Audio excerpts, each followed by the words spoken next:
यहाँ ज्ञान विज्ञान ध्यान असमर्थ पड़ जाता है, वहां पर मेरे सिद्धांतों से यथार्थ में प्रवेशता है।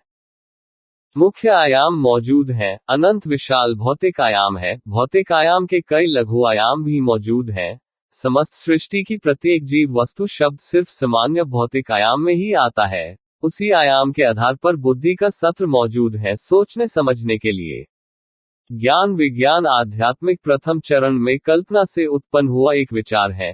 प्रत्येक व्यक्ति की बुद्धि की वृत्ति के आधार पर 60,000 विचार उत्पन्न होते हैं प्रतिदिन। बुद्धि की स्मृति कोश की फितरत है किसी भी एक विचार पर गंभीर होने पर शब्द का आकार देकर गुरुत्व के कारण उसे भौतिक आकार देकर स्पष्टता तर्क तथ्यों से सिद्ध करने में सक्षम है।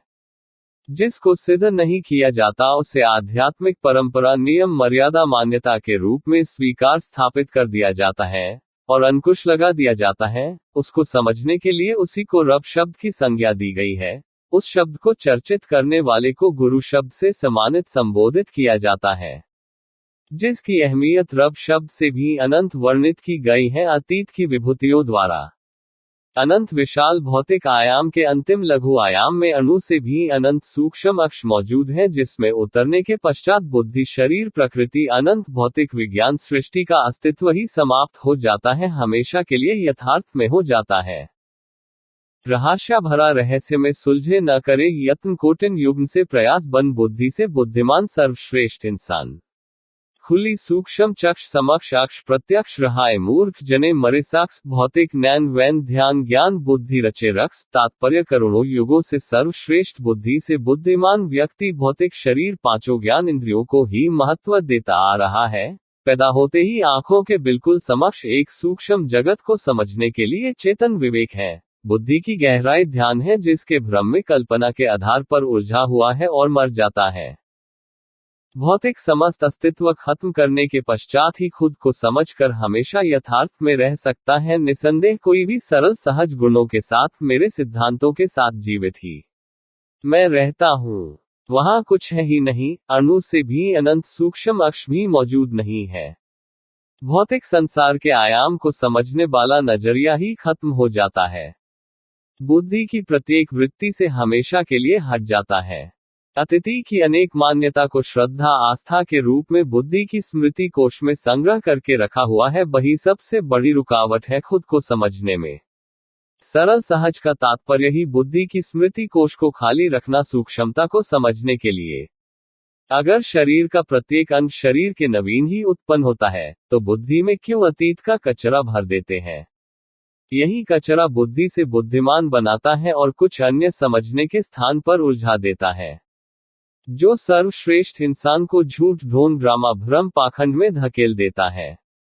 अतीत एक इतिहास है जिससे बहुत कुछ सीखा जा सकता है, पर मान्यता के रूप में स्थापित किया जाता है जिससे कोई भी किसी भी उपक्रम से उबर ही नहीं पाता।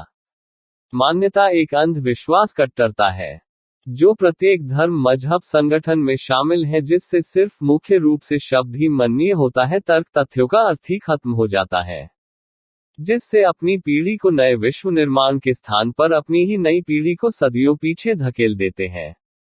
श्रद्धा आस्था को प्रथम चरण में बच्चे के अपनों के ही द्वारा शुरू से ही स्थापित करने की प्रक्रिया शुरू हो जाती है, जिसका तात्पर्य है जिसके प्रति भी आस्था श्रद्धा हो इतना अधिक माननीय होता है, शायद ऐसा कोई और दुनिया में ही नहीं। जो भी वो कहे बोले वही सच है, उसमें दोहराए ही नहीं है, उसमें सोच का भी स्थान नहीं है, तर्क तथ्यों की जरूरत ही नहीं। उसका प्रत्येक शब्द स्वयं ही साक्षी प्रमाण है।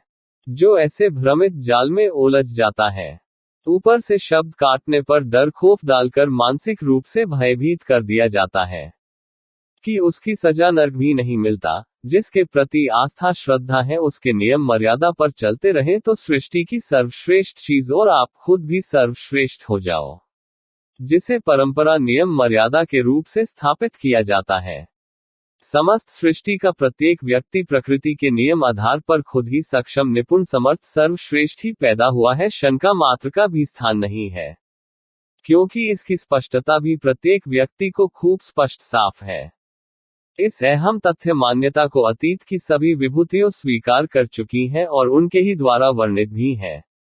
सिर्फ कुछ स्वार्थ हित साधने वाले लोगों द्वारा संचालित आयोजित की गई परंपरा झूठी काल्पनिक तौर पर नियम मर्यादा के साथ स्थापित किया गया है, जो श्रद्धा आस्था प्रेम विश्वास जैसे शब्द इस्तेमाल करके अपने अनुसार सरल सहज लोगों को अपने शब्दों से आकर्षित प्रभावित कर अपने बुने हुए जाल में फंसा लेते हैं, सिर्फ प्रसिद्धि प्रतिष्ठा शोहरत दौलत बेग के लिए। यथार्थ एक कोई सफर मंजिल नहीं है, बुद्धि की प्रत्येक वृत्ति से हटने के पश्चात की समझ है। दो कुछ ढूंढने या पाने का नाम भी नहीं है, क्योंकि निश्चित किसी का कभी भी कुछ गुम ही नहीं हुआ। तीन रब गुरु शिष्य का भी तात्पर्य नहीं है, क्योंकि जब खुद ही खुद की बुद्धि की स्मृति कोश से भी संपूर्ण तौर पर हटना है तो दूसरे का तात्पर्य ही नहीं है। चार दूसरे की स्तुति या महिमा भी नहीं है। यथार्थ के पश्चात जब खुद ही अनंत सूक्ष्मता में होता है, यहाँ अणु से भी अनंत सूक्ष्म अक्ष का भी स्थान नहीं है, तो दूसरे की महिमा स्तुति तो सिर्फ बुद्धि की स्मृति कोश से संग्रहित सामग्री है। 5 भौतिकी का समग्र अस्तित्व ही खत्म हो जाता है। यथार्थ के पश्चात भौतिकी आयाम के अत्यंत लघु आयाम से ही यथार्थ के लिए प्रवेशित है, उसके पश्चात बुद्धि का भी अस्तित्व बिल्कुल खत्म हो जाता है। दोबारा सामान्य व्यक्तित्व में आना असंभव है। भौतिक संसार एक आयाम है, बुद्धि की समझ है, जबकि यथार्थ अनंत सूक्ष्मता समझ है। ज्ञान विज्ञान ध्यान सिर्फ भौतिक एक आयाम है जो बुद्धि से बुद्धिमान होकर समझा जा सकता है। समस्त सृष्टि प्रकृति का प्रत्येक कृत बुद्धि से समझा जा सकता है। प्रत्येक व्यक्ति की जिज्ञासा मनोस्थिति के आधार पर बुद्धि की वृत्ति गंभीरता से कार्यरत है। 6 खुद को समझने के पश्चात कुछ शेष नहीं रहता समझने को सारी कायनात में, क्योंकि भौतिक आयाम के अंतिम लघु आयाम के सौर से होता हुआ यथार्थ में पहुंचा है। यहाँ के उपरांत ही समस्त सृष्टि अस्तित्व में आई थी, इसलिए समस्त सृष्टि की समझ होती है। यथार्थ के पश्चात समस्त सृष्टि को प्रत्यक्ष यथार्थ अनुभूत समझ रखता है। 7 यथार्थ के पश्चात कुछ भी कोई भी व्यक्ति छुपा ही नहीं सकता, क्योंकि इतनी सूक्ष्मता गहराई में होता है कि समय का अस्तित्व भी खत्म होता है। पलक भर में करोड़ों ब्रह्मांडों का भ्रमण करने की क्षमता होती है। 8 खुद को समझे बगैर प्रत्येक व्यक्ति खुद से ही झूठ बोलता है, तो दूसरों के साथ क्या कर सकता, क्योंकि बुद्धि की वृत्ति ही प्रथम चरण में स्वार्थ हित साधने में सार्थक सिद्ध है। यथार्थ के पश्चात ही समस्त सृष्टि जीव विज्ञान ध्यान ज्ञान प्रकृति शरीर बुद्धि जीवन मृत्यु को प्रत्यक्ष संपूर्ण स्पष्ट साफ देख सकता और समझ सकता है, क्योंकि खुद यथार्थ में ही प्रतीत करता है जीवित ही, उसकी कोई किसी भी बात की मान्यता ही नहीं हो सकती भौतिक आयामों वाली सृष्टि में, क्योंकि कोई भी व्यक्ति जब से इंसान सृष्टि अस्तित्व में आई है भौतिक आयामों वाली सृष्टि से बाहर निकल ही नहीं पाया। किसी भी पुस्तक ग्रंथ में थोड़ा भी विवरण नहीं मिलेगा, क्योंकि यथार्थ सिर्फ मेरी उपलब्धि है। यथार्थ प्रत्यक्ष जीवित ही समझ को प्रतोषण देने में सक्षम है। मृत्यु के पश्चात भ्रम है। मेरे सिद्धांतों के आधार पर कोई भी सरल सहज व्यक्ति जीवित ही खुद को समझने में सक्षम निपुण समर्थ सर्वश्रेष्ठ है, बिना किसी दूसरे के हस्तक्षेप निर्देश मदद के। अनंत भौतिक संसार अनंत संभावनाओं से अस्तित्व में आया है। किसी एक भी संभावनाओं का घटित होने में रति भर भी थोड़ा सा भी ऊंच नीच हो जाता तो आज या कभी भी हम इस खूबसूरत सी पृथ्वी पर सारी कायनात के सर्वश्रेष्ठ प्राणी न होते। समस्त अनंत भौतिक सृष्टि हमेशा अनंत आयामों और संभावनाओं के साथ गर्दिश में अस्थायी तत्वों के साथ अस्थायी रूप से ही है। बुद्धि की स्मृति कोश में समस्त सृष्टि के अस्तित्व में आने का प्रत्येक रहस्य है सूक्ष्म कोशिकों में। प्रत्येक व्यक्ति बहुत ही करीब से खूब जानता समझता है, विवेक चिंतन से स्पष्ट भी करने की क्षमता भी रखता है। जहां तक भी जैसा भी सोच समझ सकता है वो संभावना समस्त भौतिक सृष्टि में कहीं न कहीं घटित हो रही होगी।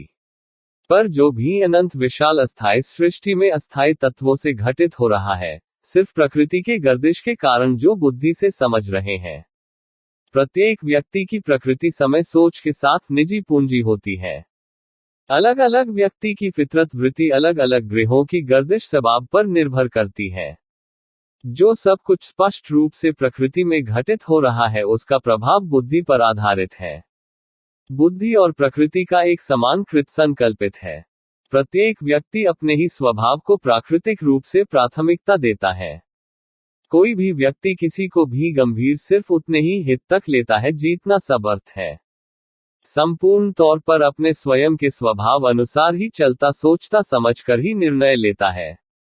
प्रत्येक व्यक्ति सक्षम है अपने स्वभाव अनुसार प्रकृति सृष्टि को ढालने के लिए। मैं हमेशा यथार्थ में ही हूं अपने सिद्धांतों के साथ। मेरे सिद्धांतों के आधार पर समस्त अनंत विशाल भौतिक संसार में अनेकों आयाम से गुजरते हुए सृष्टि के अस्तित्व में आने के अनेकों कारण समझने में सक्षम है। अगर निष्पक्षता से हम खुद को गंभीरता से इसका एक हिस्सा मानते हैं तो प्रतीत करेंगे जात धर्म मजहब संगठन पृथ्वी सौर मंडल भी बहुत छोटी सी चीज लगना शुरू हो जाएगी और समझने की क्षमता बढ़ जाती है।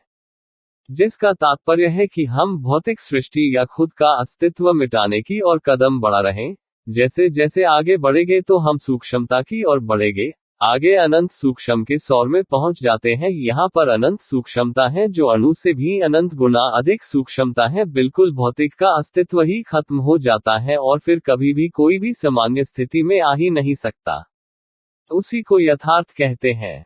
वही से ही अनंत भौतिक विशाल सृष्टि अस्तित्व में आई थी। सिर्फ एक ही कारण है अस्तित्व में आने का, जिसको समझकर उसी में ही दोबारा समा सकता है। कोई भी सरल सहज व्यक्ति एक पल में जीवित ही हमेशा के लिए खुद के ही उपक्रम से समझकर बिना किसी दूसरे के हस्तक्षेप निर्देश मदद के। प्रत्येक व्यक्ति खुद ही सक्षम निपुण समर्थ सर्वश्रेष्ठ है खुद को समझने के लिए।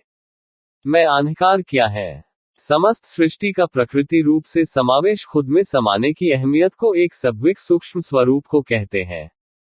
यहाँ ज्ञान विज्ञान ध्यान असमर्थ पड़ जाता है, वहां पर मेरे सिद्धांतों से यथार्थ में प्रवेशता है। मुख्य आयाम मौजूद हैं, अनंत विशाल भौतिक आयाम है। भौतिक आयाम के कई लघु आयाम भी मौजूद हैं। समस्त सृष्टि की प्रत्येक जीव वस्तु शब्द सिर्फ सामान्य भौतिक आयाम में ही आता है। उसी आयाम के आधार पर बुद्धि का सत्र मौजूद है सोचने समझने के लिए। ज्ञान विज्ञान आध्यात्मिक प्रथम चरण में कल्पना से उत्पन्न हुआ एक विचार है। प्रत्येक व्यक्ति की बुद्धि की वृत्ति के आधार पर 60,000 विचार उत्पन्न होते हैं प्रतिदिन। बुद्धि की स्मृति कोश की फितरत है किसी भी